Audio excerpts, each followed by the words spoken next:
Welcome back to a series on Project Nigeria.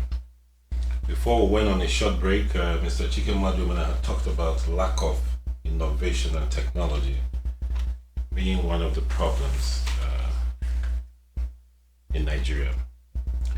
That reminds me, Mr. Victor Olimfun, you're an engineer by training, and I will assume you have something to say about that. Oh yes, as a matter of fact, this is a very painful topic for me, because that's my background. Without without innovation, every nation will be held hostage by developed countries. I mean, you have to develop new ideas, you have to develop new products, and then take them to market. I'll give you a very simple example of like 30, 40 years ago, a Nigerian designed and prototyped a yam pounding machine. I come from the part of Nigeria where pounded yam is a staple. So I like pounded yam very much. And I paid particular attention to that. The young man invented the yam pounding machine, and nothing was done. We're supposed to have a Ministry of Science and Technology. That whole idea ended up being sold to the Japanese, who made the product and then sold it back to Nigerians. And we gladly bought the yam pounding machine as a status symbol. That's a tragedy, if you ask me. And there's so many other examples. Okay, we'll go back to you, Mr. Chikemadu. You were talking about some of the problems militating against attaining a functional Nigeria. You talked about power, innovation, and technology. I will assume you have some more to talk about. Yes, of course I do. I definitely do. One of the other issues that I identified is that of agriculture.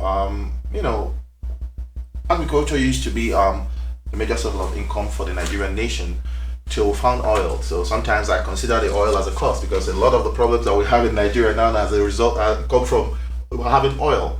All of a sudden we stopped producing and exporting cocoa, we stopped producing and exporting groundnut. And where are we now? Agriculture, take for instance, let me tie it back to what Mr. Olimfun said. Palm oil. Malaysia came to Nigeria and got palm oil. They went back to their country, redefined it, did R&D on it, and now they are one of the highest suppliers of palm oil globally. Where is Nigeria with that? Nowhere. So that's a big issue, because we need to decentralize. We need to spread out how we raise revenue in Nigeria, and agriculture is one of the stronger ways for us to get revenue in Nigeria.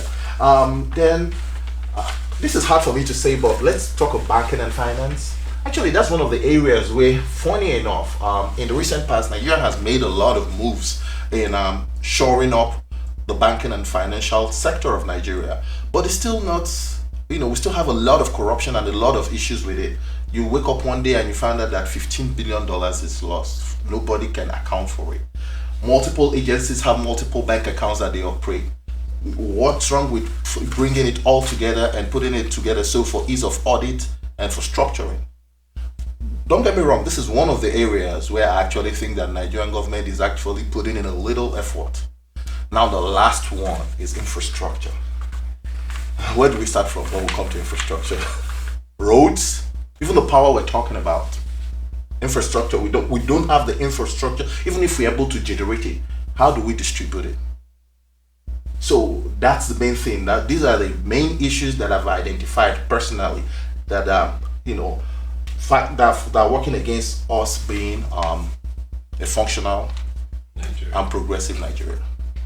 I must add here that personally, I think that there are two areas that Nigeria has developed most in. You mentioned the banking industry and the telecom industry. It's not like we cannot improve on that, but I think those are the two most developed industries in Nigeria presently.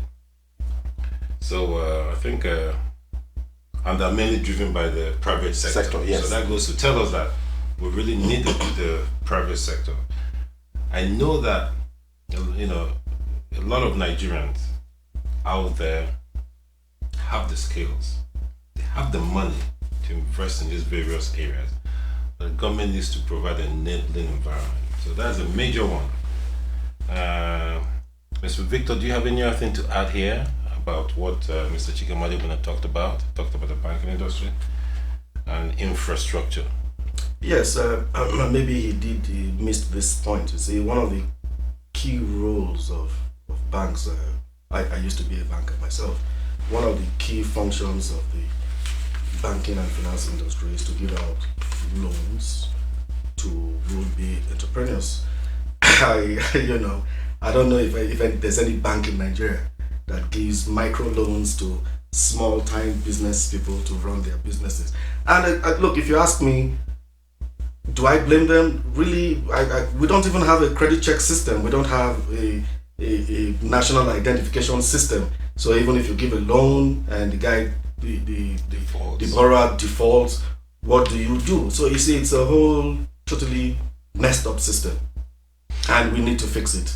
Yeah, I want to come in here. I want to say that, just like you said, one of the problems I identify with the banking industry is the high interest loan. Like for example, I know that when banks give out loans, it's at very high interest rates, 20-25%, and they expect you to pay over a short period of 6 months. Like for example, they give you a loan of 10 million naira at 25% interest and expect you to pay over 6 months, 1 year. These are not things that are obtainable in the industrialized nations. Yes, you can't use short-term, long-term money to finance short-term, and vice versa. It's going to fail. Yeah, it can't work. But like I pointed out, we have all the shortcomings in the banking sector, but actually it's impressive. Things like consolidating the banks, making them have a bigger capital base. I think these are the right parts. What you guys said, I don't disagree with, but I think that this is actually one of the few industries in Nigeria that, thought is being put into. Nobody cares about infrastructure in Nigeria. The only time you hear about somebody's building a road is maybe it's an election period, or somebody's son or daughter died on the road. That's the only time they remember those roads.